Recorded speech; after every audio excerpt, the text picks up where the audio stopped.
Nós vamos iniciar a nossa aula de onde nós paramos naquele outro dia e dar continuidade com o conteúdo daqui para frente. Então, vou projetar aqui e a gente vai conversar. Deixa eu ver aqui rapidinho. Então, já fazendo os esquemas para sexta, né? Tá certinho. Eu que sou besta que não vou. Antropologia cultural. Deixa eu ver aqui nas minhas anotações.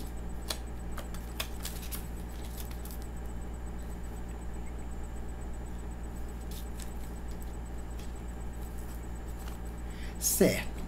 Na nossa última aula, eu encaminhei para vocês o texto sobre a humanidade, entendendo a humanidade, né?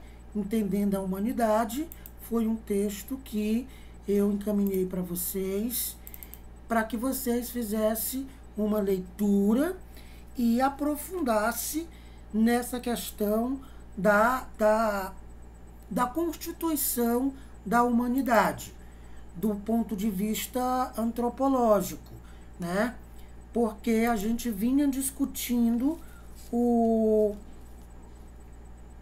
a questão antropológica, né? Quem somos, de onde a gente está vindo, essas coisas todas. E aí eu pedi para vocês fazerem a leitura do texto sobre a humanidade, pegando ali alguns aspectos, 3 aspectos, né, onde a gente discute, estou projetando ele aí para vocês, onde a gente discute na perspectiva antropológica, a gente discutir um pouco sobre a cultura, o objeto de estudo da antropologia, que eu venho dizendo a vocês que a antropologia é a ciência que estuda o ser humano a partir desse viés da cultura, né? E disse que a antropologia ela está organizada em algumas áreas, antropologia física, antropologia cultural, filosófica, e a parte que nos interessa é a antropologia cultural. Dentro da antropologia cultural, a gente tem algumas especificidades. Então, para nós, nos cabe entender a humanidade, né? O ser humano, o homem, a mulher e outros sujeitos, nessa perspectiva da sua formação histórico-cultural, como a gente disse. Então, a gente já vem avançando nesse debate sobre a constituição do ser humano, né? E aí eu pedi para vocês fazerem um aprofundamento e gravarem um áudio para mim, né? Não para mim, mas para vocês sintetizar esse conhecimento e me mandarem. Então, esse texto ele tem 3 tópicos. Um tópico que vai falar exatamente da cultura como sendo um objeto de compreensão da antropologia. E depois tem os outros tópicos, e que eu gostei muito do que ouvi, né? Eu acho que eu ouvi uns 4 ou 5, gostei muito do que ouvi. Vocês, acho que principalmente quem já tem uma certa caminhada na graduação, que já tem mais clareza de algumas coisas, fizeram uma boa compreensão do texto. Eu gostaria agora de rapidamente ouvir uma pessoa para cada tópico, né? Assim, professor, eu já gravei e nesse tópico eu achei interessante isso. Ô, professor, eu ainda não gravei, mas eu acho interessante nesse tópico isso. E a gente dá uma passeadinha nos 3 tópicos. A gente não vai fazer uma leitura, porque vocês já fizeram a leitura, quem não fez terá que fazer. E esse texto, ele aprofunda naquilo que eu já venho dizendo sobre a antropologia, né, como uma ciência que estuda o ser humano a partir da história, da cultura e tal. Então, não precisamos fazer isso. Mas é interessante a gente sentir um pouco da impressão que vocês tiveram da leitura. Embora você já tenha gravado, mas aqui para os demais. Bom seria que todo mundo pudesse ouvir todo mundo, né? Os áudios de todo mundo. Mas a gente vai ter um outro trabalho onde todo mundo vai ouvir todo mundo a partir de um outro conteúdo que nós vamos trabalhar. Então, quem gostaria de... Professor, nesse tópico, eu achei interessante isso. Diga aí para nós. Quem é o corajoso? Eu vou passar aqui a palavra para minha amiga Rutiele, professor. Ela está muito empolgada com esse trabalho do senhor. Sai fora, menino. Quem tá empolgado era tu. Não. Eu sou tímido pra essas coisas. Esse menino com um negócio aí. Esse povo é animado só para churrasco. Não é? Tem que chamar os professores de antropologia para discutir no churrasco também. Pior. Tô brincando, gente. Não sou intrometido, não.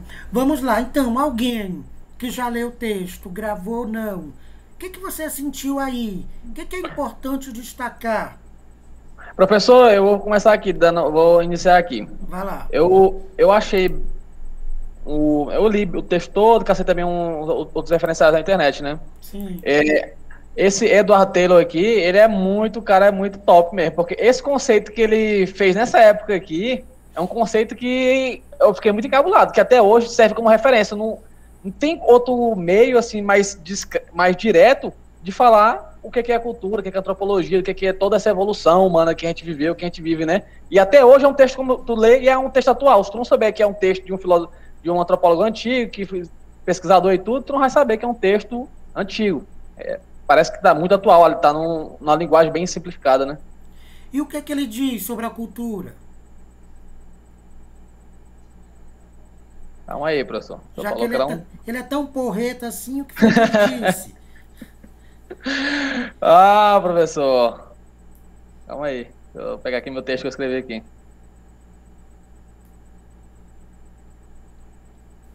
Baixa mais aí, professor. Vou ver esse PDF do senhor aí.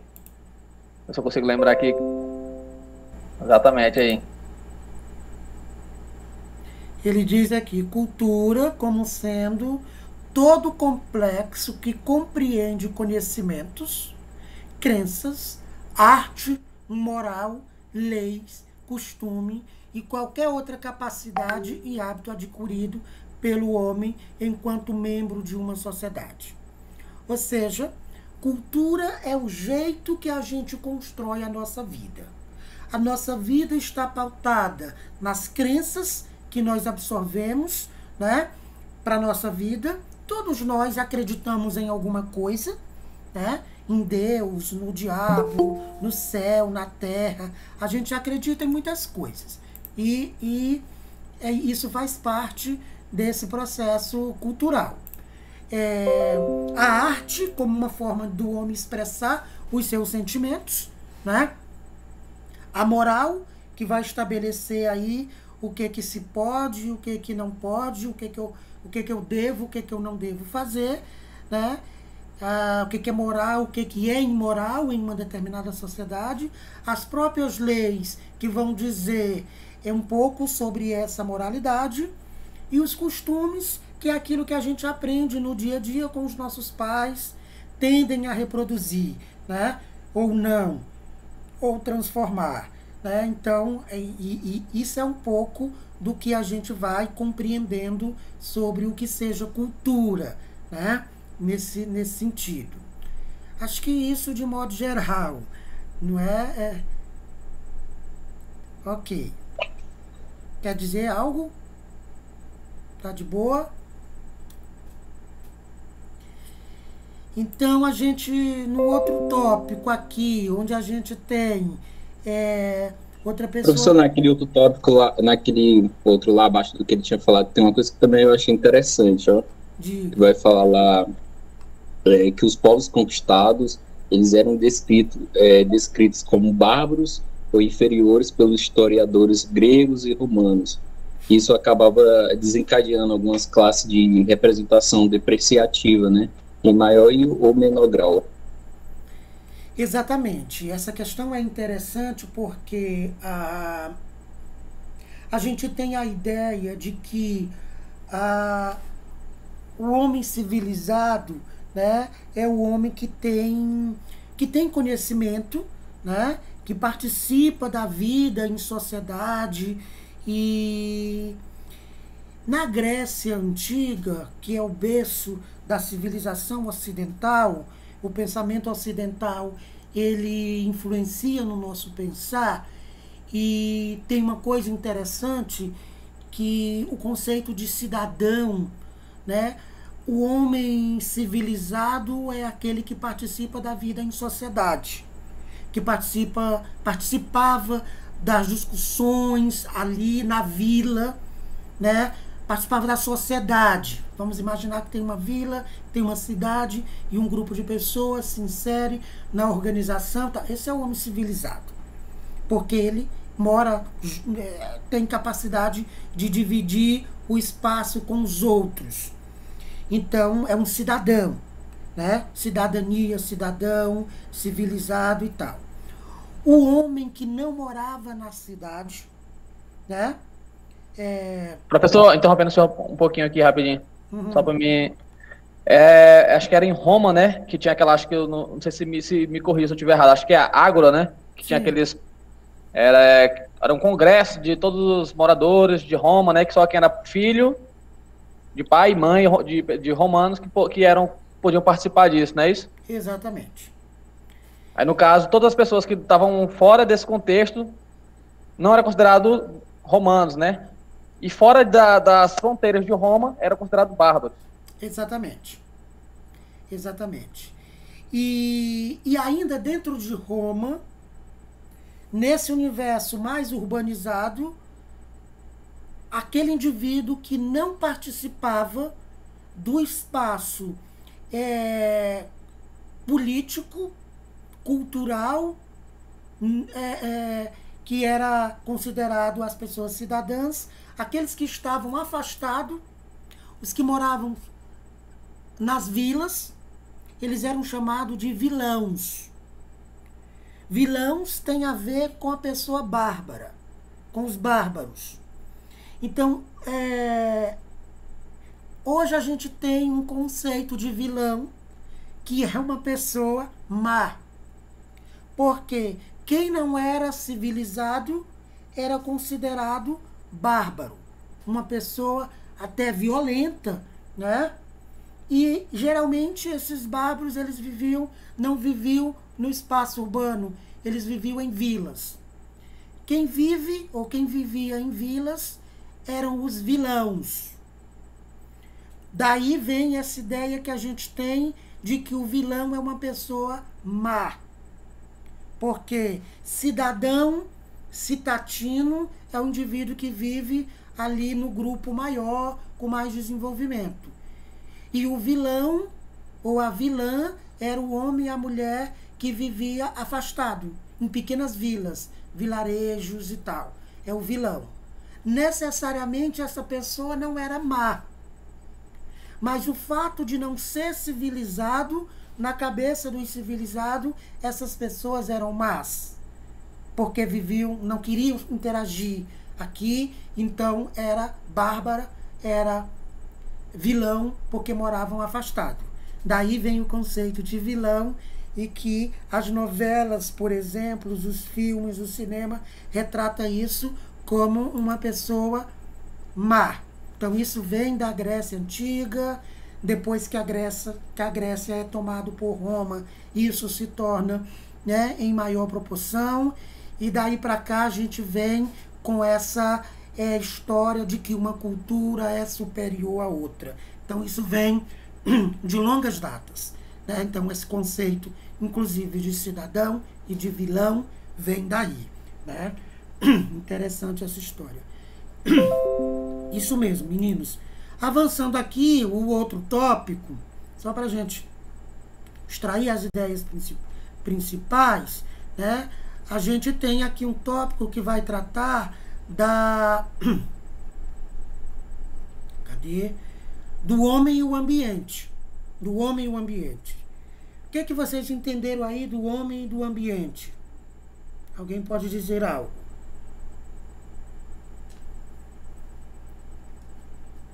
Em um de cada vez.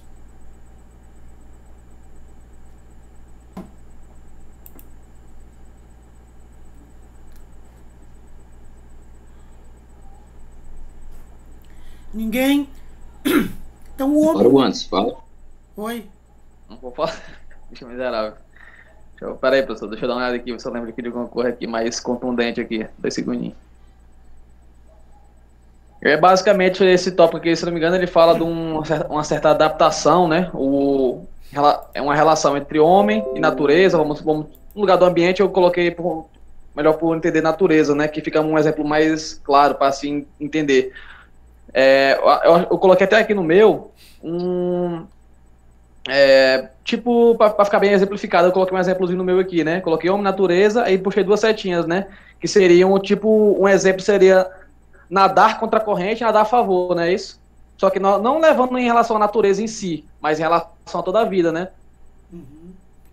Que nunca se deve se contrapor, assim, a certos meios, é claro, né? Não a tudo que tu deve aceitar.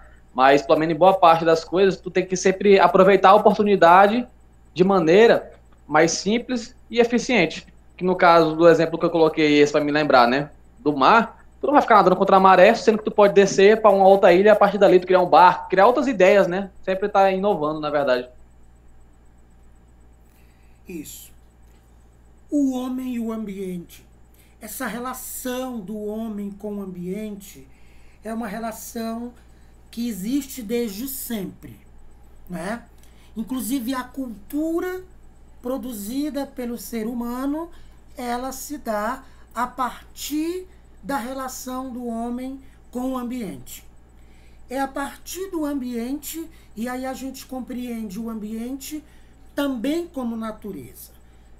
Então a relação do homem no ambiente é que ele vai construir as suas condições de vida.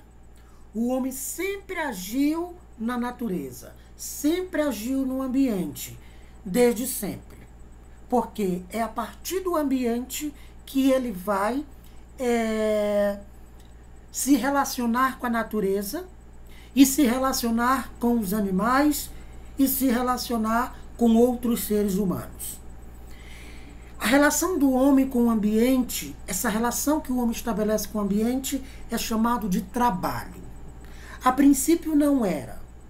O homem começa a se relacionar com o ambiente de forma harmônica, né? Bem nos primórdios da educação, ou nos primórdios da história, desculpa, o homem começa a se relacionar com o ambiente de forma harmônica e sustentável. O primeiro modo de produção existente na história, o homem agia sobre a natureza, sobre o ambiente, para extrair dela apenas o necessário para viver. Nesse período, o homem, o que ele produzia, ele dividia com os demais.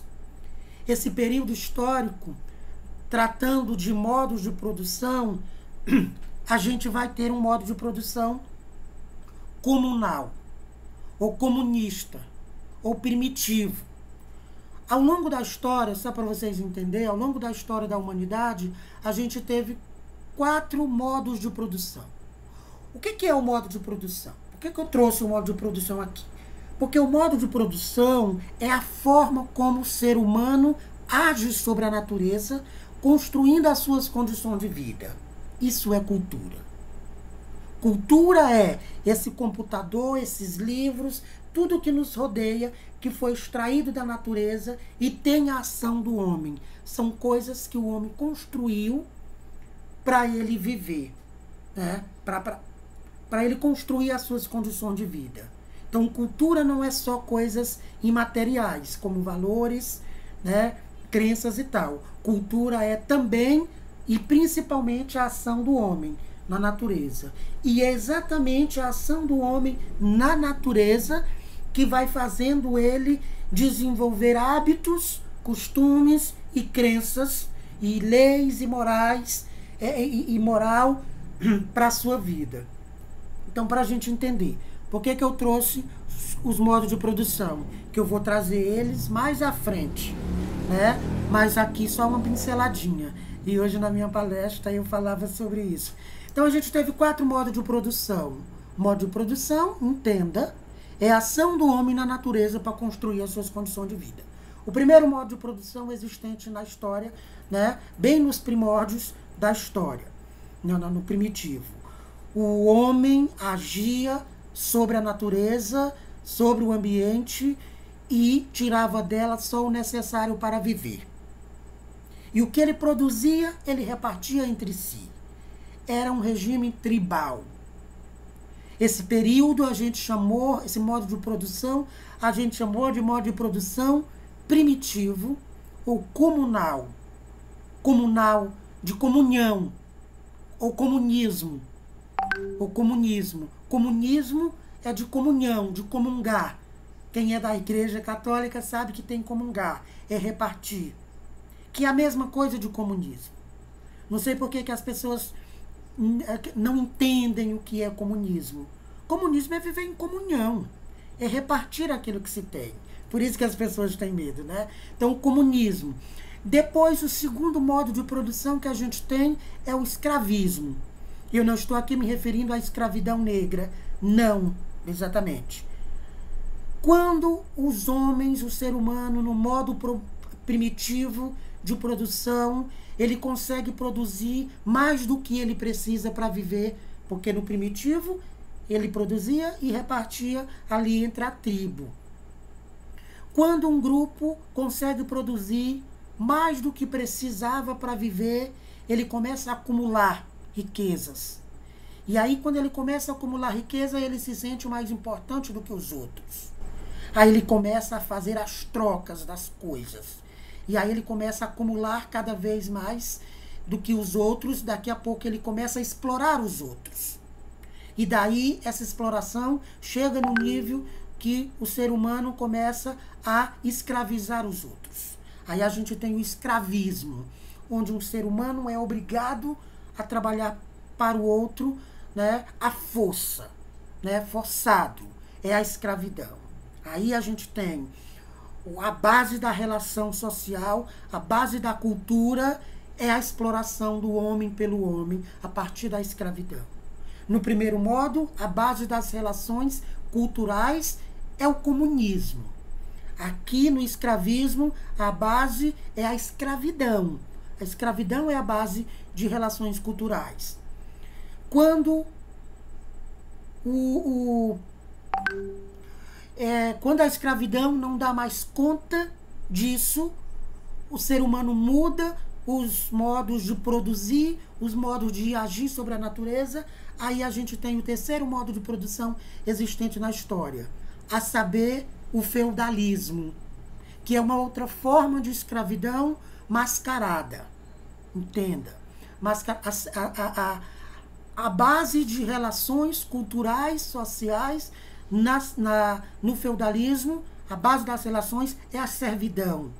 Porque o indivíduo não é mais escravo amarrado, mas ele é escravo consciente, porque ele é obrigado a trabalhar para um senhor feudal, para que em troca ele tenha condições de viver ali e de trabalhar naquela terra para o patrão, para o senhor, e ao mesmo tempo ter condições de trabalhar para o seu sustento. Aí é a servidão, né? Nesse sentido do modo de produção. Quando esse sistema não consegue mais se sustentar, a gente tem, a partir do finalzinho do século XVIII, e mais especificamente XIX e XX, até o dia de hoje, o modo de produção capitalista. No modo de produção capitalista, que não deixa de ser uma escravidão, mas ela é mascarada, muito mais mascarada. No modo de produção capitalista, que é o que a gente vive hoje, a relação cultural, social, está baseado na exploração. Então, são 4 modos de produção que vai dizer como é que o homem age na natureza. Então, desde sempre o homem age no ambiente, né? Só que cada período histórico de uma forma. E hoje o homem continua agindo sobre o ambiente, considerando superior à natureza. Nos ensinam na escola, por aí, né, que a natureza está lá. A natureza são as árvores, os pássaros, os rios, bonitinho, tudo para lá. Então, lá está a natureza, aqui está o ser humano. Engana-se, porque o ser humano é natureza. E daqui a pouco nós vamos falar sobre isso.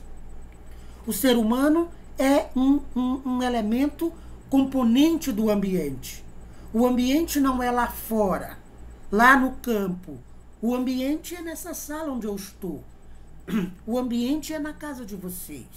O ambiente é todo o espaço, né, que a partir da cultura nós fomos modificando, né, para construir condições melhores de vida para a humanidade. A diferença aqui é que, com o passar do tempo, com esses modos de produção cada vez mais ambiciosos, a ponto de chegar no capitalismo, nós chegamos em um nível em que o ser humano explora a natureza. Não só tira dela o necessário para viver. Produz muito mais do que precisa para viver, que é o excedente. Essa divisão, né, de classe social, de uma dominando a outra, ela começa lá no final do modo primitivo, quando aquele grupo consegue produzir mais do que precisa para viver. Aí eles se tornam ricos, poderosos, e começa a modificar a forma de agir sobre a natureza. Com o passar do tempo, esses ambiciosos constroem novos instrumentos de ação na natureza. Faz a enxada, o arado, que tudo isso vai se modificando até chegar no momento que o homem constrói a primeira máquina, o primeiro motor, né? A Maria Fumaça, a primeira máquina a vapor. Daí para cá acontece um processo de revolução industrial e o homem vai conseguir produzir, construir muitas máquinas, as indústrias, que isso vai facilitar essa exploração do homem na natureza, no ambiente. O que eu quero dizer com isso? Nesse viés da antropologia, quando a gente estuda o homem e o ambiente, a gente não pode se considerar como um indivíduo superior à natureza. Nós somos elementos componentes da natureza. Quando o homem age de forma predatória na natureza, ele está agindo de forma predatória contra a humanidade. Porque o ser humano, a humanidade, é um elemento componente da natureza. Ele não é separado. A gente não pode analisar a natureza lá e eu cá. Como ser humano, estou aqui, separado. A gente é elemento componente da natureza. Eu não sei se vocês já assistiram um filme que representa isso muito bem. Tudo bem que tem muita ficção lá. O Avatar. Já viram o Avatar? Aqueles que têm uns homens e mulheres azul, me parece, ou é verde? Sim, professor, antigão esse filme aí, já assisti. Antigão, né? Exatamente, mas ele mostra muito bem isso. Chega em um determinado planeta, o ser humano querendo, né, na sua ganância, devastar, explorar a natureza, e percebe que ali tem gente, que ali tem seres humanos e que tem uma conexão com a natureza. Você vê, o cara pega o cabelo dele, aqui a trança do cabelo dele, e conecta no animal, e ele doma o animal. Ele pega alguma coisa do seu corpo, né, e conecta numa planta, conecta na água, e tem essa ligação. Nós não conseguimos mais isso, né? É claro que ali é ficção, mas o ser humano tem uma conexão muito forte com o ambiente, com a natureza, e nós perdemos. No momento em que nós nos consideramos superior ao ambiente, superior à natureza, e agimos nela de forma predatória para tirar tudo, tanta coisa que a gente nem precisa. como por exemplo, né? Todo mês sai um celular novo e a gente quer. Todo mês sai um computador novo e a gente quer, né? Então, o sistema capitalista vai construindo mercadorias a partir dessa exploração dele na natureza, do homem na natureza, vai construindo mercadoria e vai construindo na nossa cabeça a necessidade de ter essa mercadoria. E aí a gente passa a ter necessidade de comprar as coisas. E como a gente está comprando as coisas e alimentando o sistema capitalista, esse sistema vai tirar de onde tudo isso? Da natureza. E aí a natureza vai se degradando e o ser humano vai se degradando junto, porque é elemento, componente da mesma esfera. Estão entendendo?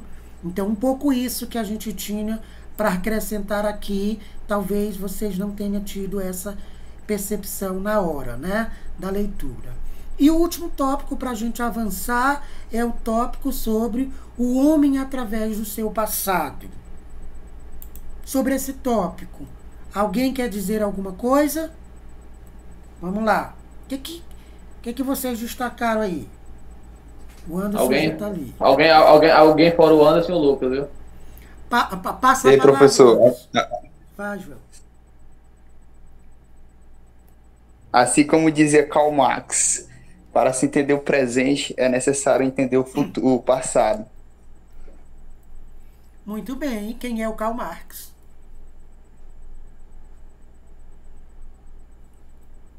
Um filósofo alemão, Karl Marx, né? Contemporâneo, e que vai trabalhar o processo, vai fazer uma análise do modo de produção capitalista. O alinhamento, como é? Alienamento. Assim. Alienação. Trabalha o processo de alienação que o capitalismo nos impõe, né? O capitalismo nos impõe um processo de alienação para que a gente não consiga compreender que ele está nos manipulando, inclusive para a gente comprar todas as coisas, né, que ele propõe. Então, não sei se é ele, Frederick Engels, né, que discute sobre essa tese aí, que o sistema capitalismo, a pessoa vai para o serviço de determinada função e vira um auxiliar de produção daquela função que deveria ser para outra pessoa. Exatamente. É Karl Marx e Frederico Engels, o parceirinho dele. 2 filósofos alemãos e que vão analisar de forma muito apropriada as relações sociais na sociedade capitalista, né? Professor? Diga. Esse filósofo aí, né, o Karl Marx, o pensamento dele era mais idealista ou era mais racionalista? Ele nem era idealista, ele rompeu com o idealismo. O Marx foi aluno de Hegel. Hegel era idealista. Não confunda Hegel com Engels. Sim. Hegel foi professor de Marx. Marx rompe com Hegel porque Hegel analisava as relações sociais, mas muito numa perspectiva cognitiva, idealista. Marx desenvolveu sua própria teoria, o materialismo histórico dialético. Materialismo histórico dialético. Isso aqui é assunto para 3 dias na filosofia. Estou trabalhando isso com os meninos lá. Mas foi exatamente isso. Marx desenvolve uma teoria sobre a história da humanidade. Essa teoria se chama materialismo histórico e dialético. Materialismo por quê? Porque ele diz que o que determina o ser humano são as suas relações concretas. É a materialidade, é a realidade que determina o ser humano. E é o ser humano que constrói essa realidade. Acho que no primeiro tópico lá em cima fala sobre isso, sobre relações de patrimônio cultural e sólido, né? Sim. Eu tinha outra pergunta aqui, professor, mas esqueci, ó. Diga, João. Professor, tem uma pergunta. O João estava escrito, depois a Jardilene. Muito bem, vamos todo mundo querer perguntar. Diga, João. Não, eu ia falar assim que eu acho muito linda a utopia de Karl Marx, mas se for botar no pé da letra, não daria muito certo, não, assim, na minha opinião. É preciso matar um monte de gente, né? E aí a gente não vai matar os outros. Então, deixa eu só pegar bem aqui para me mostrar para vocês aqui uma coisa.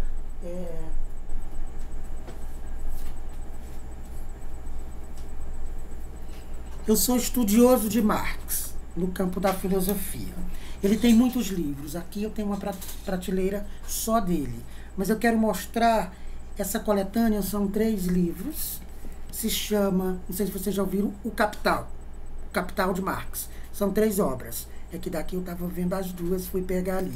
Então, nessa obra, uma das principais do Marx, onde ele vai discorrer sobre o capital, onde ele vai fazer uma crítica da economia política capitalista. Então, cada um tem por aí umas 800 páginas, são 3, para a gente entender, né?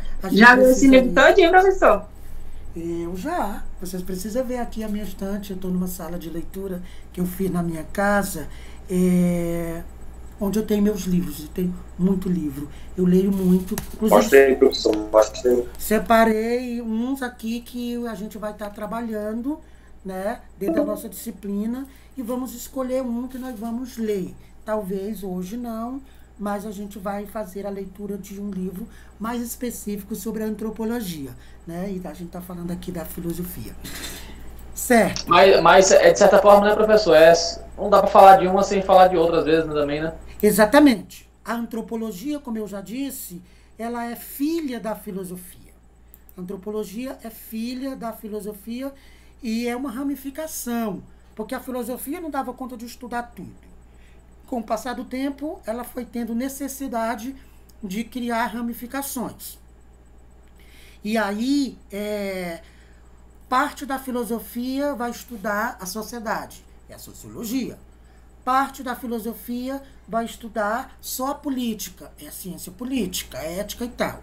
Parte da filosofia vai estudar o ser humano a partir da cultura, é a antropologia. Então, ela vai se organizando assim. Ok. Jadilene, faça a sua pergunta.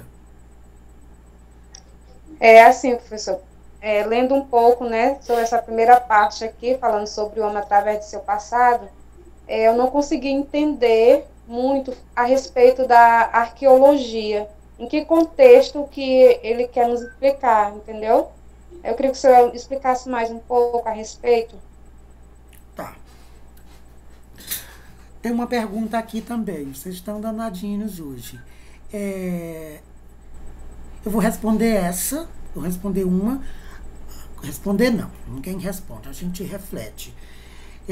Quando responde, parece que está tudo resolvido. A plataforma já deu o sinal que está dando 1 hora do nosso trabalho. Aí a gente fica mais 1 hora. E aí eu vou... vai fechar. E aí a gente volta com um novo link. Mas vamos lá. O Eduardo Arão, está pedindo para a gente dar exemplo das teorias do Marx que deram certo, né?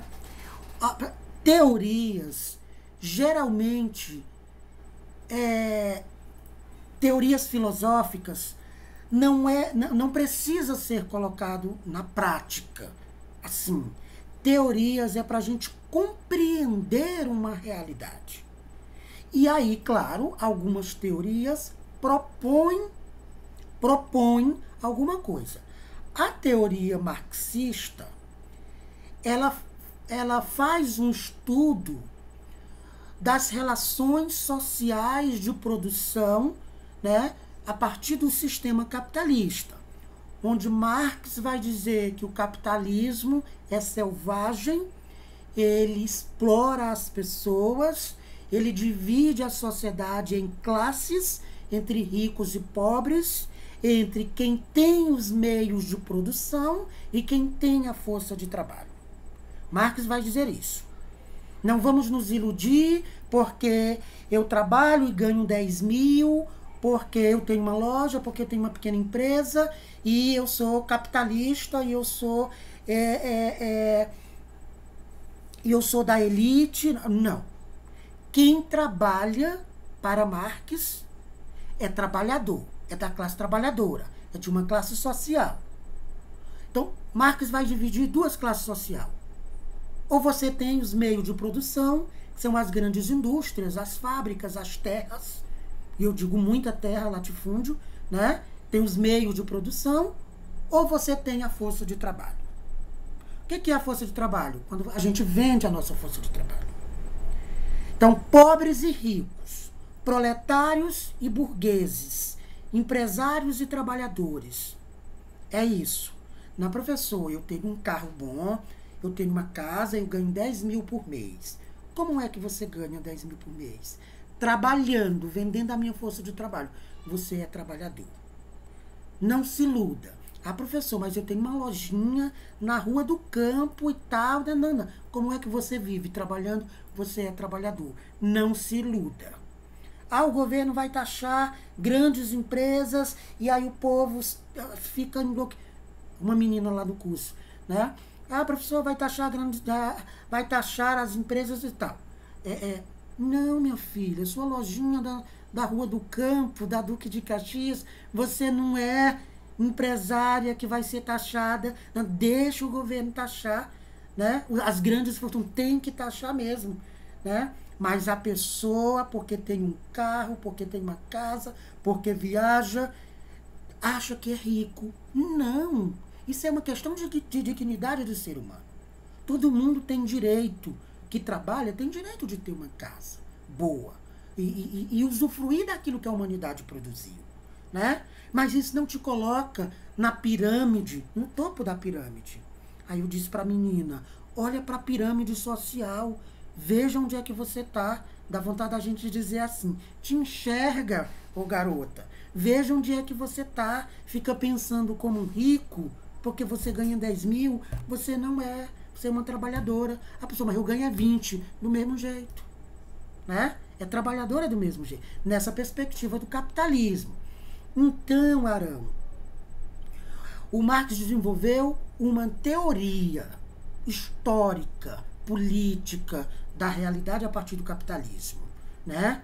E aí, no final disso, ele propõe um outro sistema de produção. Que esse modo de produção que ele propõe, ele vai chamar de socialismo. Né? Socialismo utópico, socialismo científico, são dois formatos de socialismo. Ele vai propor uma sociedade alternativa. Mas a teoria marxista, as teorias filosóficas, elas não se colocam na prática. Mas, claro, quando uma teoria critica outras, né, critica uma sociedade, um modo de produção, ela pode propor. E o que o materialismo histórico dialético de Marx vai fazer? Vai propor uma outra sociedade, a saber, o socialismo, com fundamentação comunista, entende? E aí é 3 dias de confusão. Já está terminando aqui a hora, eu vou fechar, coloco lá novamente, respondo, a Jardilene fala e aí a gente aprofunda e fecha esse campo, tá bom? Porque senão vai cortar meu raciocínio. Positivo. Vamos lá.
O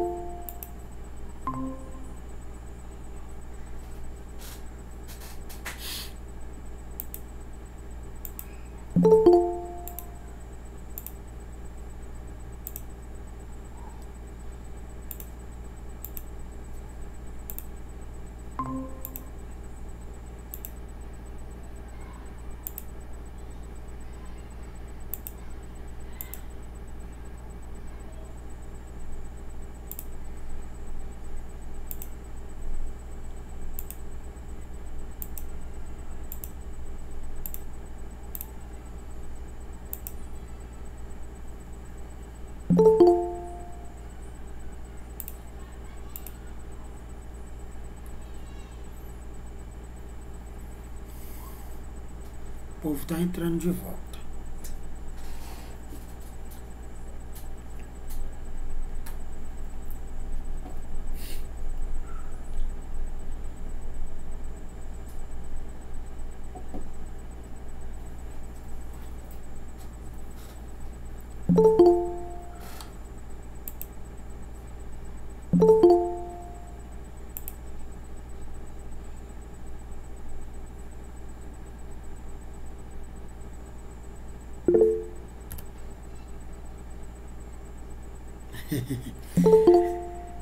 Ser ou não ser, eis a questão, né?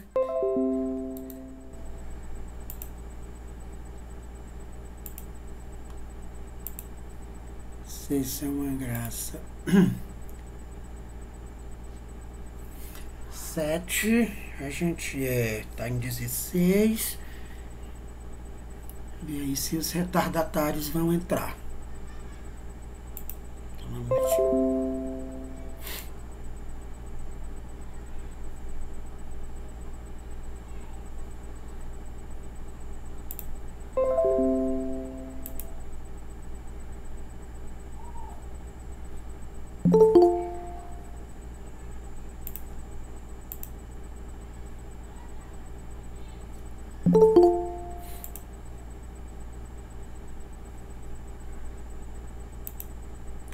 Acho que podemos, né? Podemos retomar. Tá, a gente falava então da concepção filosófica de Marx, né? Quando ele analisa a sociedade capitalista à luz do materialismo histórico dialético. Materialismo, como eu estava falando, porque ele defende que a realidade concreta é que determina o ser. Então, as relações sociais, no caso, as relações de produção capitalista, vão produzir um ser, que somos nós. As relações sociais de produção escravista vai produzir um ser. As relações sociais de produção comunal vai produzir um ser, né? Então ele vai dizer que a realidade concreta ela é determinante para a formação da humanidade. O ser humano está envolvido nisso. Então isso é materialismo, porque ele crê no que é concreto, no que é real, sem muita ilusão. É histórico por quê? Materialismo histórico. É histórico por quê? Porque ele diz que ao mesmo tempo que a gente é fruto da realidade concreta, a gente é fruto da realidade concreta, né? A sociedade, a realidade, ela influencia na nossa formação, mas nós temos o poder, como ser humano, de transformar essa realidade. O destino não está traçado. Não. As coisas não estão determinadas. A gente é um sujeito histórico. Nós somos sujeitos históricos. Nós podemos fazer a nossa própria história, né? Sem essa de dizer que morreu porque era o dia de morrer. Aconteceu isso porque tinha que acontecer. Não, aconteceu isso por alguma circunstância do momento da situação, né? Então, o destino não está traçado. Nós, seres humanos, temos o livre-arbítrio de tomar nossas decisões. Ora, não é para mim morrer hoje, mas se eu for aqui na pista, perto da minha casa, e me jogar na frente do carro, eu vou morrer. Então, era o meu destino? Não. Se eu tivesse ficado em casa, não ido para a pista, me jogar na frente do carro, eu não iria morrer. Então, é histórico porque a gente constrói a própria história. O ser humano constrói a sua própria história. A gente é dotado de capacidades racionais que nos dá compreensão para poder tomar as decisões da nossa vida e sermos senhor do nosso destino, da nossa história. Então, quando Marx diz que a sociedade constrói o ser humano e o ser humano tem capacidade de construir essa sociedade, por que a gente não constrói diferente, já que estamos inconformados com a sociedade que nós temos, né? Então, é entender que a gente é um sujeito histórico. E é dialético por quê? Né? Aí aqui um parênteses para dialética. O que é dialética?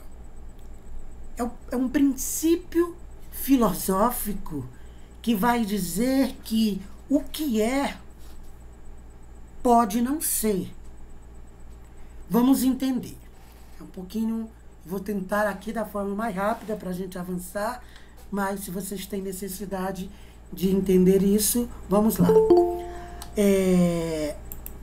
A dialética. A dialética foi construída por Hegel, que foi professor de Marx. Só que Marx vai além de Hegel, seu professor. E aí vai dividir os discípulos de Hegel. Uns vão concordar com Hegel, né? E outros vão discordar de Hegel. Então, a gente até chama de hegelianos de direita, que vai com Hegel, concorda com Hegel. E aqueles que vão contrariar Hegel são os hegelianos de esquerda. Aí a gente tem o Karl Marx liderando, porque o Marx vai pegar o conceito de dialética de Hegel e vai além, né? Então, o Marx vai desenvolver a dialética a partir da seguinte compreensão.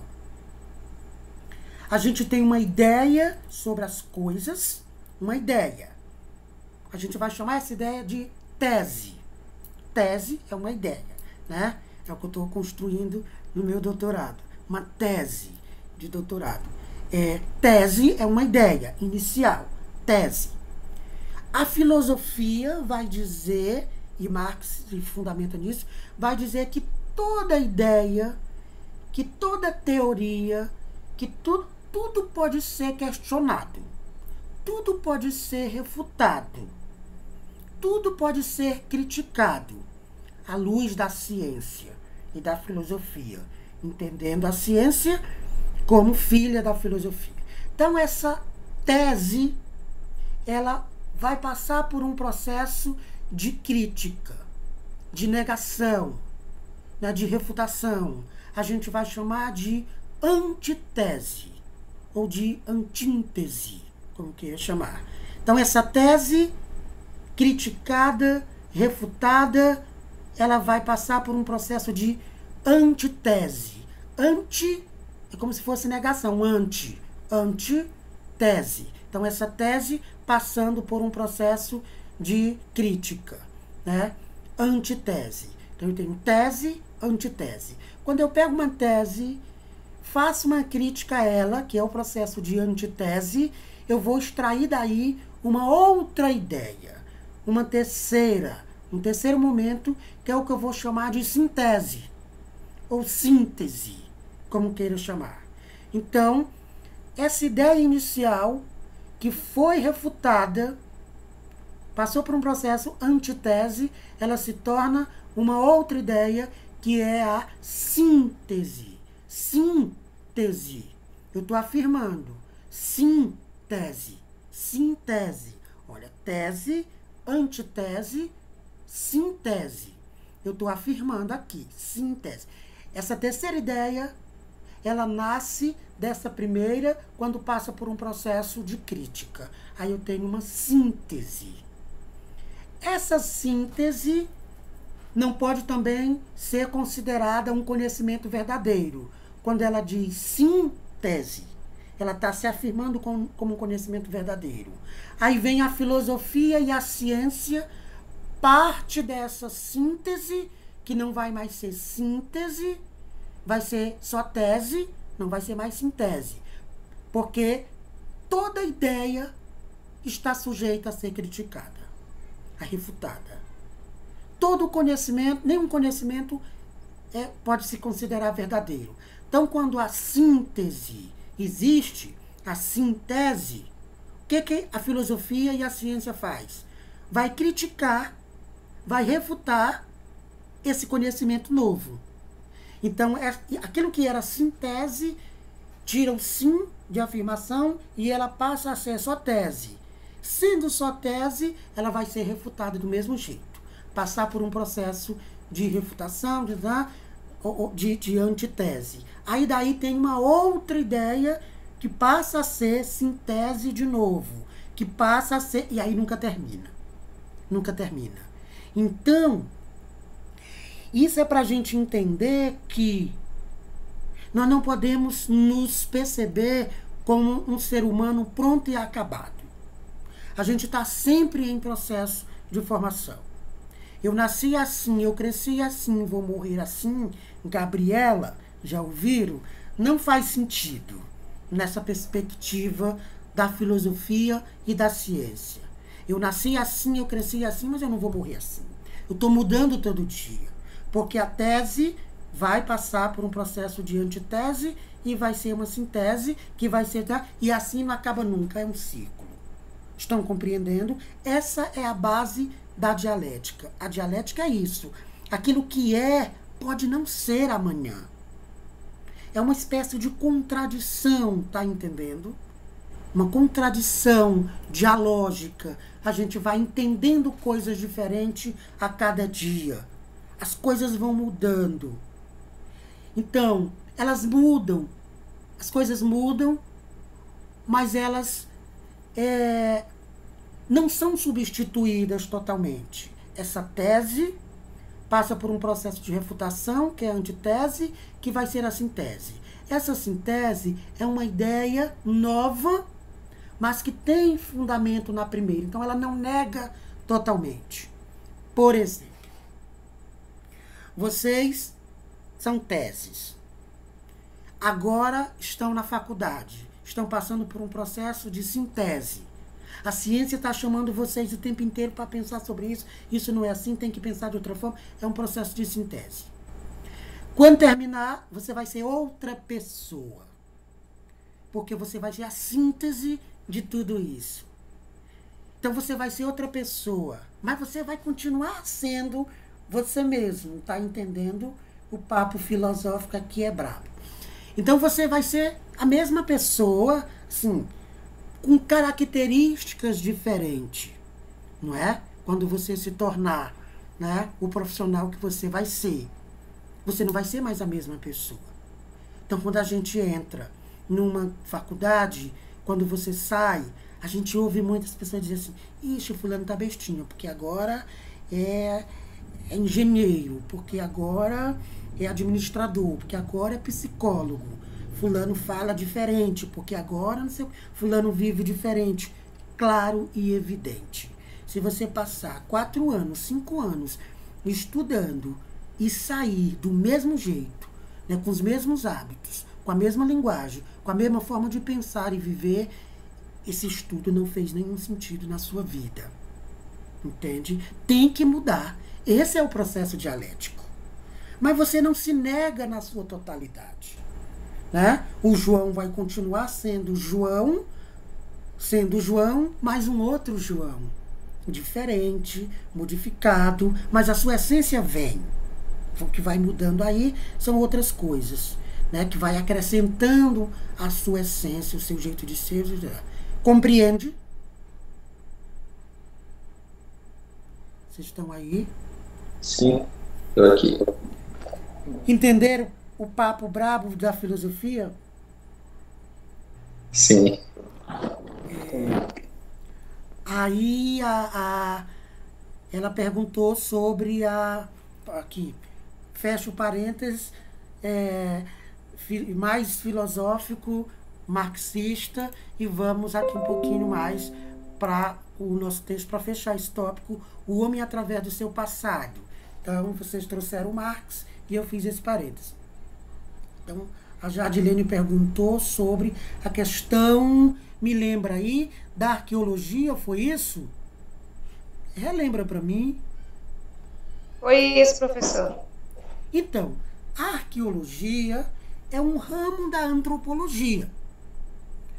O estudo, vou só voltar aqui para eu fixar aqui umas ideias.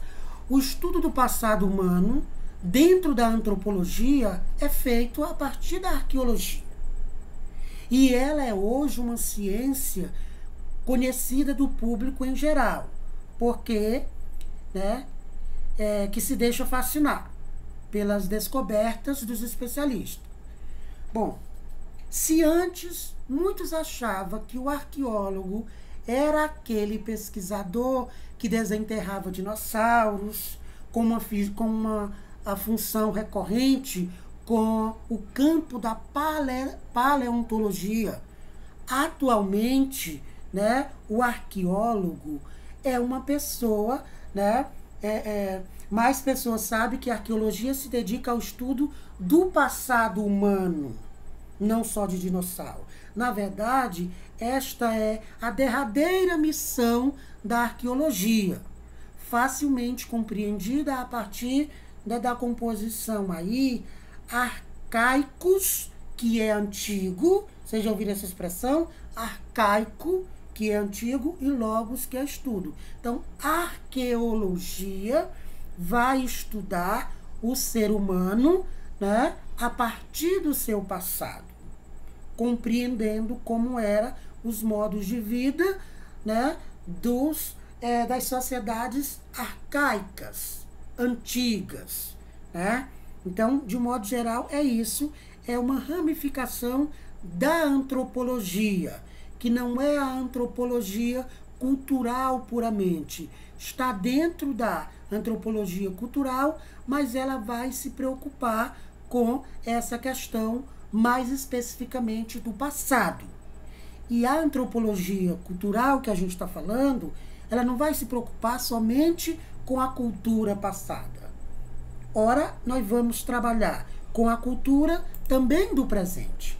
Por isso que eu estou aqui com alguns materiais que nós vamos depois selecionar um desses materiais para a gente ler, para entender sobre a nossa cultura, mas para entender como é que a gente... por que a gente pensa, por que a gente tem esses hábitos, esses costumes. Hoje é importante rapidamente fazer essa compreensão sobre o passado. E aí nem sempre os aspectos puramente filosóficos da filosofia, da antropologia cultural, vai dar conta. Aí a arqueologia vai ajudar, né, a antropologia de modo geral, a partir desses aspectos mais antigos, para a gente entender. Aí a gente tem, por exemplo, alguns filósofos, alguns antropólogos clássicos, como, por exemplo, Franz Boas. Eu apresentei um pouquinho dele naquele vídeo que nós vimos naquela aula. Franz Boas, Antropologia Cultural, né? Então, é um material que ajuda a gente a entender isso. Aprender Antropologia são livros mais para o professor, esse aqui, né? Para a gente entender. A gente falou naquele dia da etnologia, né, como um elemento da antropologia. Então, a gente tem também esse material. E o que nos dá mais embasamento para dizer o que a gente está dizendo é esse aqui que eu gosto muito, né? Brasileiro, Luiz Gonzaga de Melo. Melo é o cara nesse material onde ele faz uma iniciação teórica com teorias e temas ligados à antropologia cultural. Então, são materiais que ajudam a gente a entender essas dúvidas que esses textos provocam.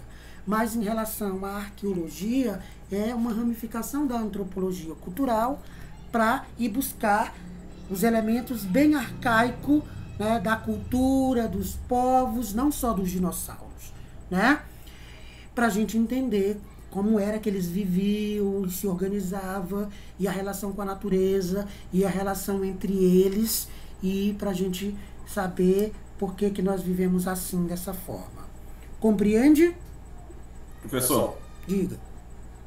Só complementando a sua fala aí sobre a arqueologia, nos dias atuais, quando uma empresa vai se estabelecer uma planta em algum lugar, no projeto da licença ambiental, existe a parte que fala da arqueologia, né? Que até um fogareiro que tiver no terreno, eles têm que conservar e colocar em museu, e não pode se perder, porque faz parte da história do povo que ali viveu naquele lugar. Exatamente. Preservar a história passada para que a gente compreenda a história do presente, né? E os elementos arcaicos, antigos, de civilizações, tá? Eles são considerados artefatos históricos e culturais. Isso quando o grupo que está lidando são pessoas que têm essa compreensão. Aqui no Brasil a gente tem, né, muitos resquícios de que outras civilizações já viveram aqui, e inclusive povos indígenas mais antigos do que os atuais, aborígenes, americanos, né, que a gente está na América, povos mais antigos do que os atuais índios que já viviam aqui em 1500. Só que aí no nosso país é uma lástima, a gente não tem muita essa possibilidade de resgatar isso. Uma empresa ou outra que tem como missão, né, esse elemento da preservação dos artefatos culturais, preserva isso, encaminha para o museu e tal. Mas a grande maioria passa por cima de tudo. Ora, se passa por cima até dos índios, né? Até de quem não é índio, imagina. Bom, professor, diga. Só uma outra pergunta que se eu poderia citar exemplo de como que seria essa sociedade contemporânea, quando ele fala aí no texto, o arqueólogo Pitten, né? Tem, né?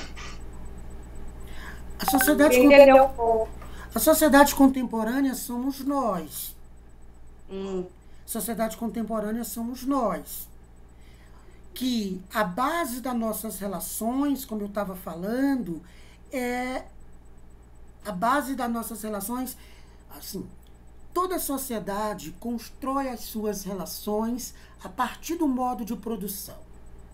O modo de produção é exatamente as condições, o jeito que uma sociedade constrói as suas condições de vida. Então, o modo de produção é a forma como o ser humano age na natureza para construir as suas condições de vida. O modo de produção, ao longo da história, é quem vai dizer como são as relações dessa sociedade. E a sociedade contemporânea somos nós. Do ponto de vista da história, pegando grandes momentos da história, nós vamos ter o período antigo, né? O período da antiguidade, da história da humanidade. Nós vamos ter o período medieval, né? Nós vamos ter o período medieval, nós vamos ter o período moderno e vamos ter o período contemporâneo. A antiguidade é todo o período antes de Cristo, né? Todo o período antes de Cristo, e quando nasce Cristo, até um certo ponto, até o século IX. Não, desculpa. Até o século IV depois de Cristo. Assim, não existe uma data específica. Em algumas literaturas a gente encontra uma referência cronológica tal, no outro a gente encontra tal. Mas vamos pensar, antes de Cristo, até um pouco depois de Cristo, era a antiguidade, né? Século IV. Aí, o século IV começa a desenvolver uma nova forma de pensamento, que é o medieval, né? O medieval vai iniciar aí, depois de Cristo, onde a Igreja Católica vai controlar a forma de pensamento, né? E na antiguidade, professor? Durante muito tempo na antiguidade, o modo de pensamento era a partir dos mitos, da mitologia grega, inclusive, partindo do pressuposto de que o nosso pensamento é reflexo do pensamento ocidental, da Grécia, onde nasce a civilização europeia. Então, o homem pensa de forma mitológica, da antiguidade. Aí nasce a filosofia no século IV ou V a.C., e aí ainda é antiguidade. Depois de Cristo, com um certo tempo, vem o período medieval, período médio da história. E aí, nesse período, as relações se organizam de uma determinada forma. Com o passar do tempo, até no século XIV, a gente vai ter o período medieval. Termina, vamos para o período moderno. 15, 16, 17 e um pouco de 18. Período moderno. Final do século 18, 19, 20 e até o 21 é contemporâneo. Hoje nós vivemos no contemporâneo. Porém, dentro desse contemporâneo, a gente tem um novo momento que a gente chama de pós-modernidade. A pós-modernidade é uma crítica que se faz ao período atual, contemporâneo. Como assim, professor? Nós não somos modernos? Não. A modernidade foi do século XIV ao século XVIII. 19, 20 para cá é contemporâneo. E do final do século passado, anos 70, 80, mais ou menos aí quando eu nasci, até os dias atuais, a gente vive um novo momento histórico, que ainda não pode ser considerado um período histórico, a gente chama de pós-modernidade. Ainda não é um período histórico, está dentro da contemporaneidade. Então, acho que não, a minha tá boa. Alguém disse aqui que a minha internet tá bem boazinha. Mas alguém tá com dificuldade de acompanhar? Tá falhando para vocês a internet? A minha tá falhando, tá uma merda. Entra, sai, já mudei 2 Wi-Fi. Ô, Senhor. Então, Jardilene, vivemos na contemporaneidade. Em cada período da história, houve os modos de produção, como eu te falei. E o modo de produção da sociedade contemporânea é o capitalismo. Tá certo, pessoal, entendi. E aí o capitalismo é que vai dizer como tem que ser as relações. Ora, se nós vivemos num modo de produção capitalista, a forma de organização dessa sociedade é capitalista. A política é capitalista, os direitos são capitalistas, tudo está a base das relações é interesse. Na sociedade capitalista, até o casamento tem uma base de interesse. As relações são de interesse. Vocês estão aqui por quê? Vocês têm um certo interesse, né? Eu estou aqui por quê? Porque eu tenho meus interesses. A gente se casa por quê? Porque tem interesse. A gente tem filho por quê? Tem interesse. Então, na sociedade capitalista, tudo se torna uma moeda de troca. Porque a base do capitalismo é a produção de capital. O mais importante no capitalismo é o dinheiro, é o capital, não é o ser humano. Por isso que a gente vive numa degradação humana exagerada. A barbárie humana. Parece que quanto mais a gente se evolui, quanto mais nós evoluímos, mais nós nos desumanizamos. Porque a gente Cada vez mais temos matado mais, temos oprimido mais, mais gente morrendo de fome, mais gente morrendo de doenças, mais a gente se isola. Parece que chegamos num ponto de extrema grandeza da evolução do ser humano. E parece que ficou pior, porque a gente não consegue repartir. Falar em comunismo dá medo. E principalmente numa sociedade onde um grupo pequeno tem, vamos imaginar, 2% da sociedade brasileira tem quase a totalidade dos recursos. E a grande maioria não tem quase nada. Que sociedade humana é essa? Que a gente tem que construir um muro de 2 metros, de 3 metros na nossa casa, colocar cacos de vidro, colocar cerca elétrica e tem um cão bravo ali, não entre. Aí a gente está se escondendo, né, se protegendo. Quando a gente vê isso, a gente está pensando, aquele ali está se escondendo de uma fera, né, de um animal selvagem. Não, ele está se escondendo do seu semelhante, de outro homem, de outra mulher, de outro ser humano igual ele. Que é isso, né? Que ser humano, que estranheza é essa, que modernidade é essa, que pós-modernidade é essa, que contemporaneidade é essa, que cientificidade é essa, que desumaniza o homem. Que sociedade é essa que constrói mais presídio do que escola? Que, por exemplo, no Brasil se gasta 7 vezes mais por ano, o governo gasta 7 vezes mais com um preso do que com um estudante.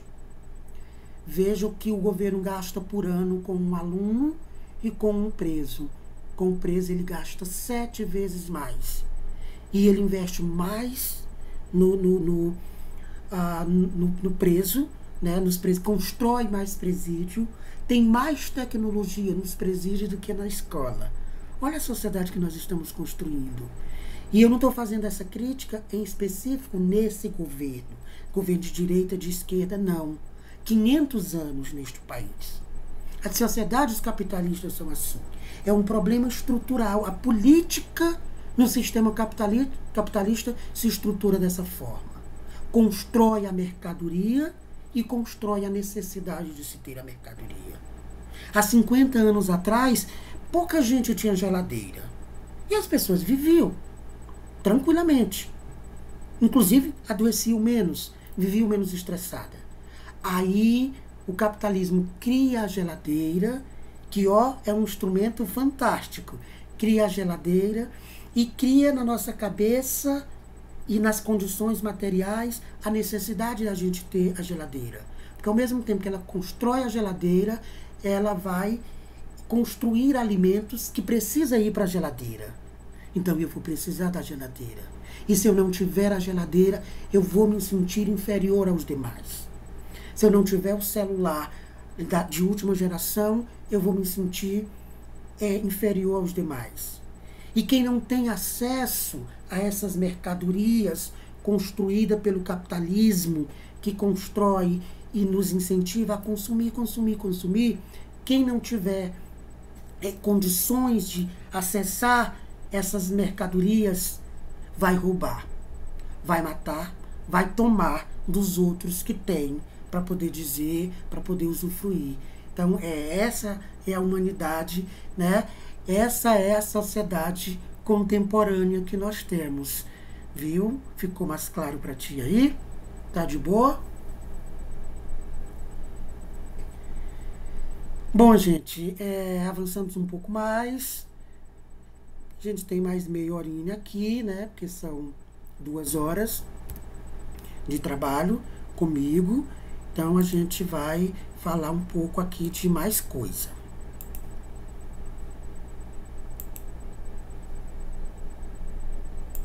E aí, estão conseguindo acompanhar? Tá de boa? Estou conseguindo.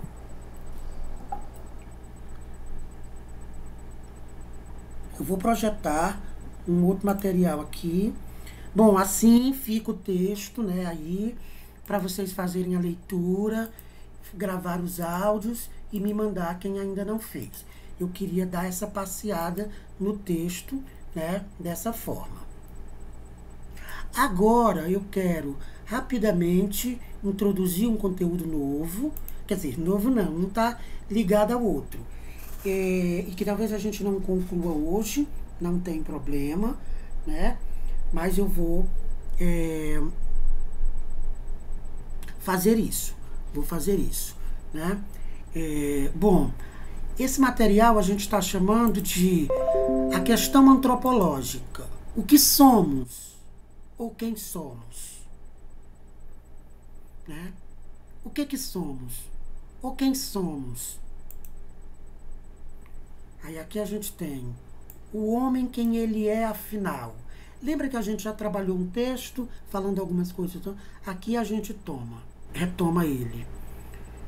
Bom, alguns questionamentos que a gente se faz para poder não responder quem é o homem. Nós não vamos dar conta de dizer. Vamos ficar aqui a disciplina toda e mais alguns anos e a gente não vai conseguir dizer exatamente quem é o homem, assim, na sua totalidade. Mas quanto mais a gente se aproximar dessa pergunta, dessa resposta, melhor para nós. Porque quanto mais a gente se aproxima dessa resposta, a gente está se conhecendo. Né? Nós estamos nos conhecendo como ser humano, estamos conhecendo os outros e as relações que nós praticamos uns com os outros. Então a gente nunca vai ter uma resposta concreta. É sempre no campo da reflexão.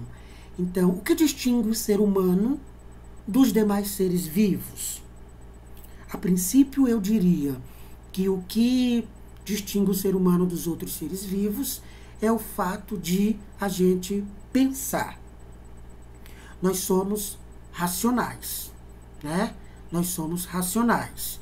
E aí a gente se difere dos outros animais, porque a gente tem várias características dos outros animais, mas o que nos diferencia é o fato de pensar.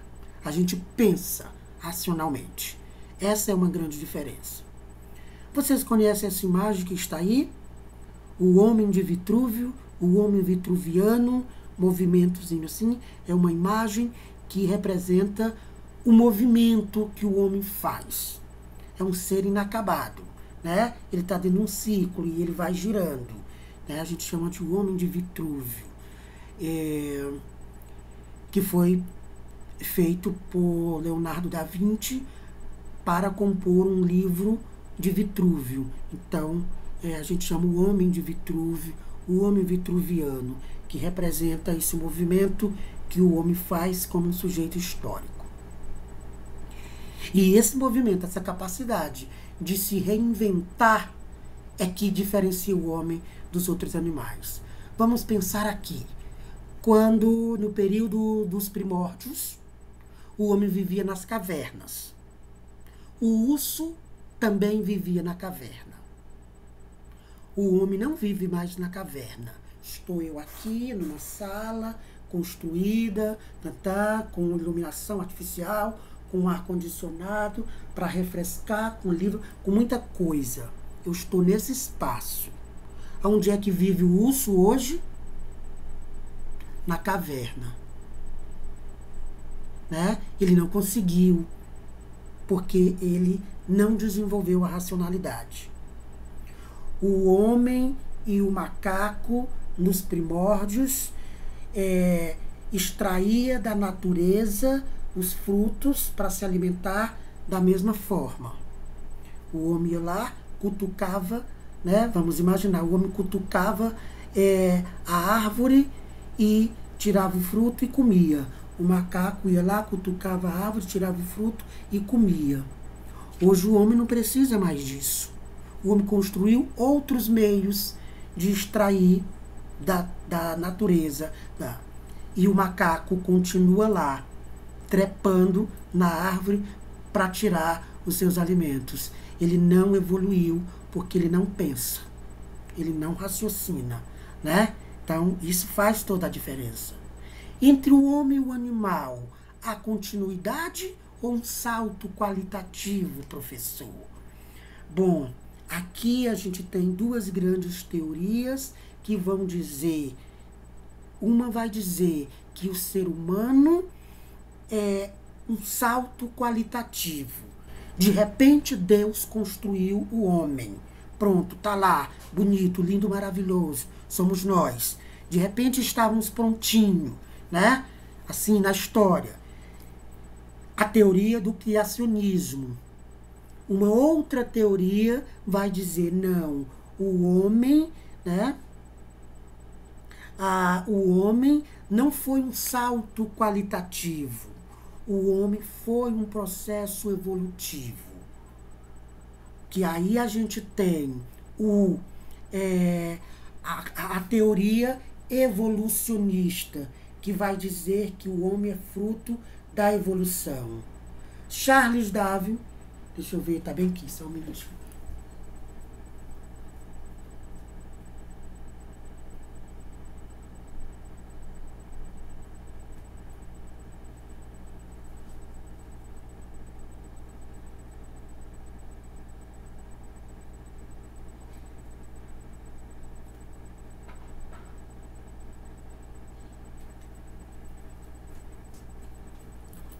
Desculpa, não achei. Tenho que ter organizado o seu livro. A origem das espécies. Charles Darwin. Não. Depois eu mostro para vocês. A origem das espécies, Charles Darwin vai falar sobre o evolucionismo no desenvolvimento da sociedade humana. Aí a gente fica pensando, professor, e aí? É Deus que criou o homem, ou o homem veio de um processo evolutivo? Eu vou provocar vocês ainda mais a pensar. Eu vou colocar rapidamente um videozinho, um vídeo dos Simpsons, sabe? Dos Simpsons. E aí a gente vai ver o que a teoria evolucionista propõe, certo? Vou colocar aqui, vai rodar um pequeno videozinho. Cadê ele? Tá aqui. Muito interessante. Ontem eu estava com a camisa dos Simpsons e os meninos gostaram. Eu disse, os Simpsons são filósofos. Hoje eu estou com a do Scooby. Bom, vamos ver um pouquinho dos Simpsons aqui.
Então, essa é uma ideia da teoria evolucionista, não é?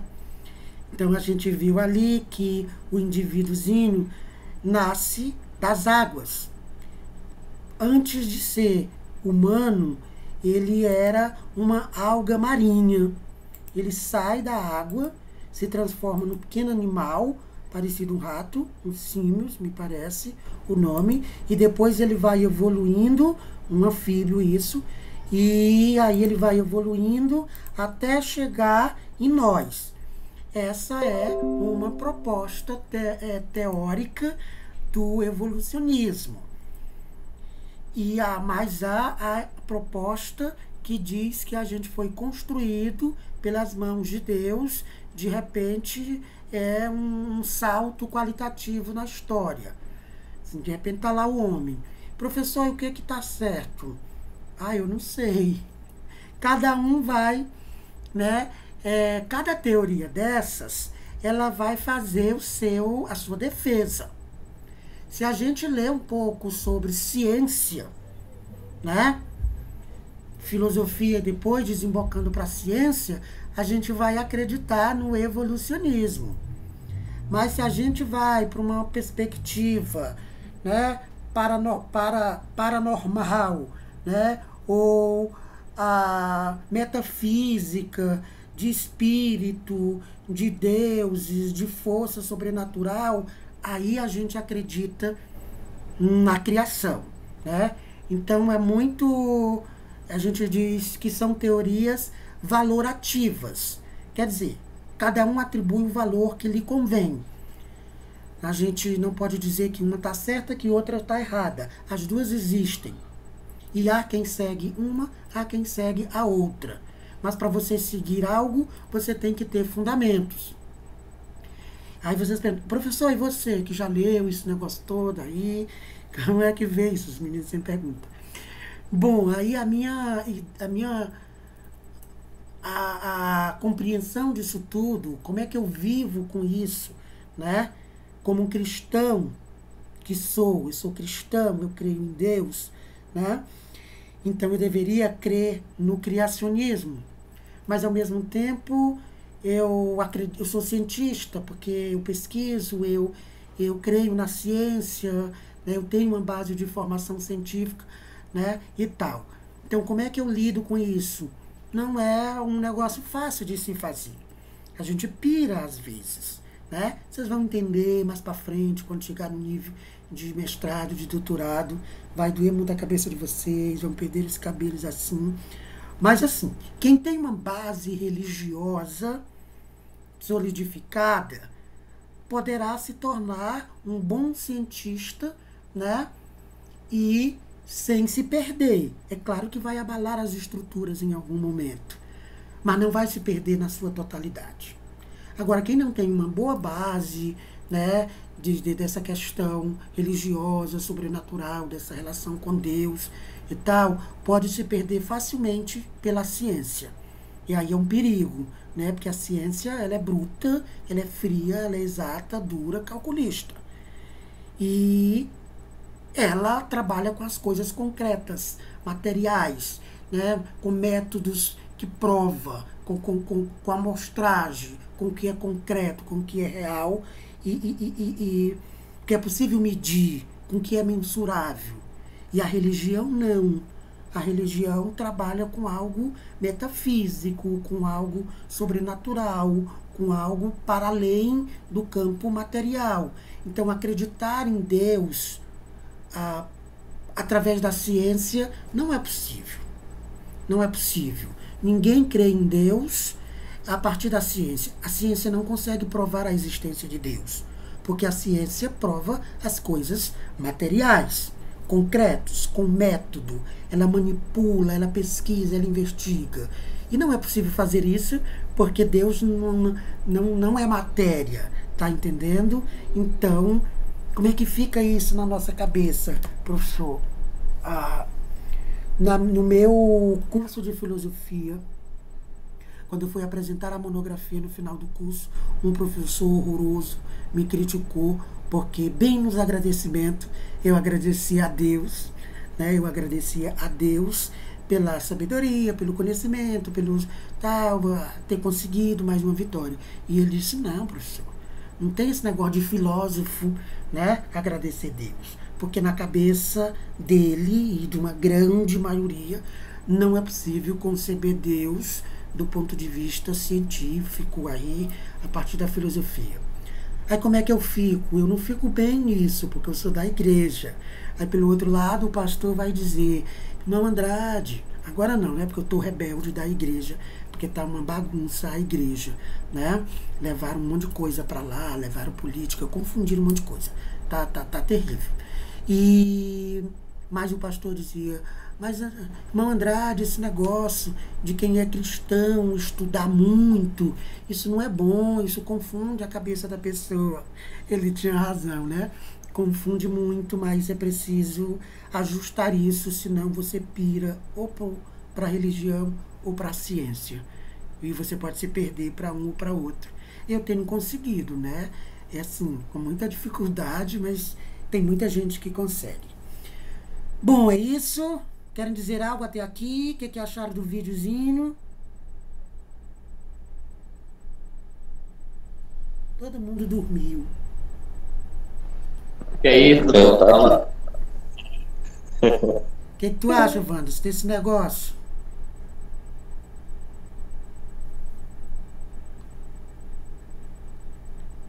Bagunçado, né?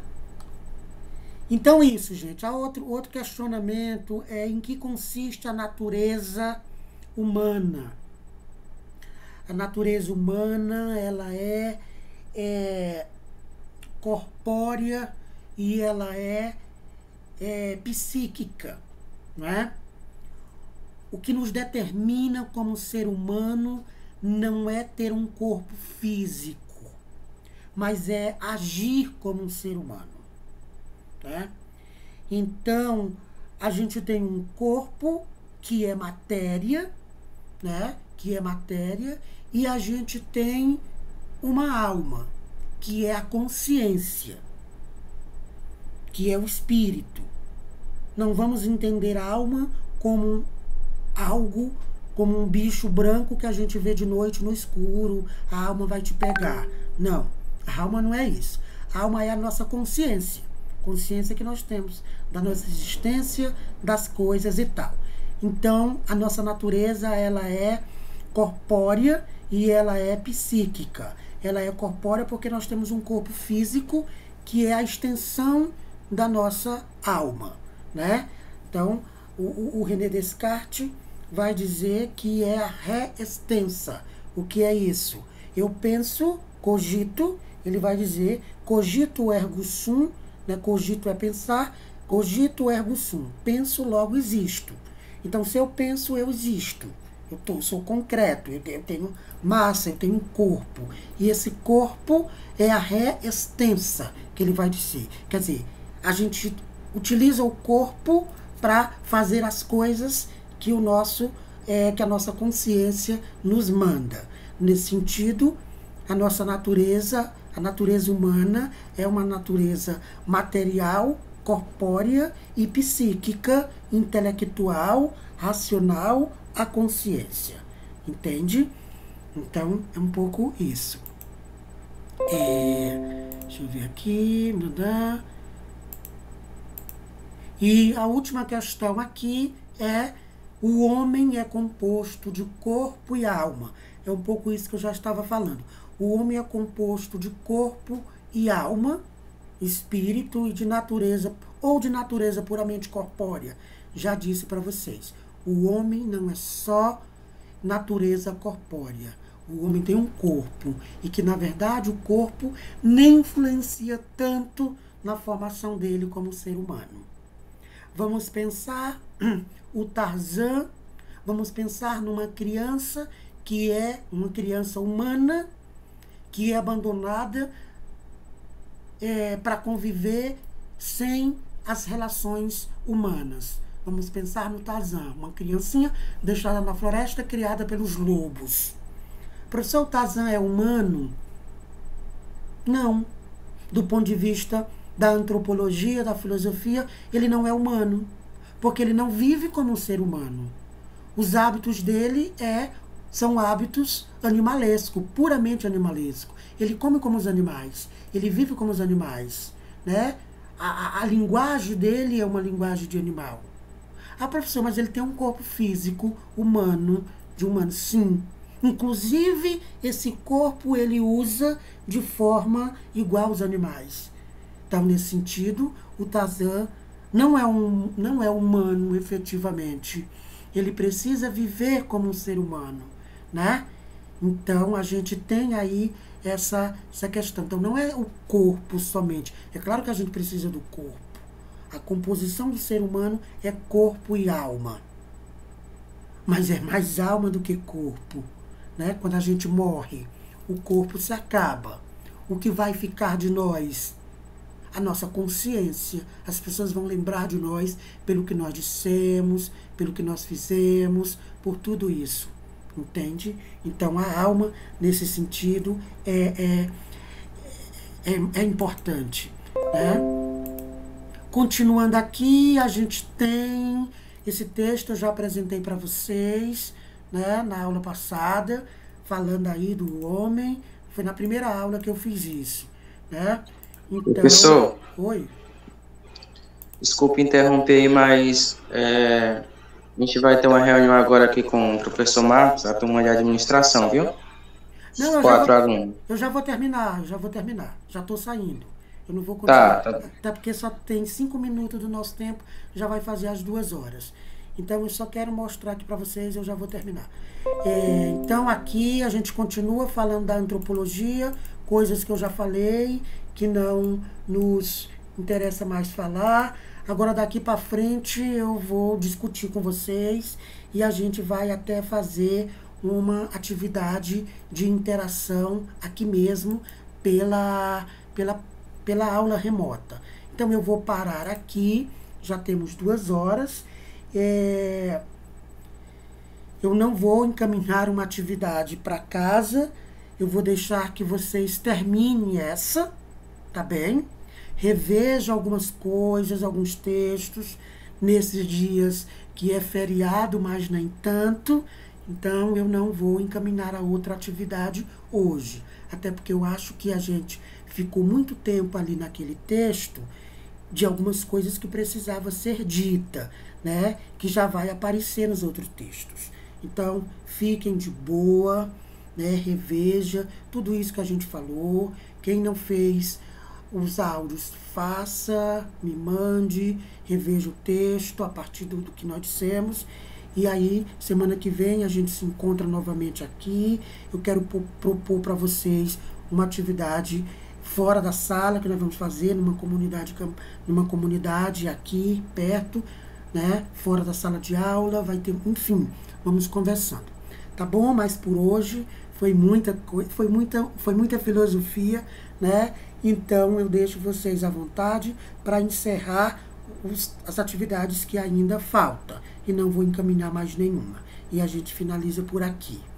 Aproveitem o feriadão, descansem, estudem. É isso. Tá bem? Boa noite, professor.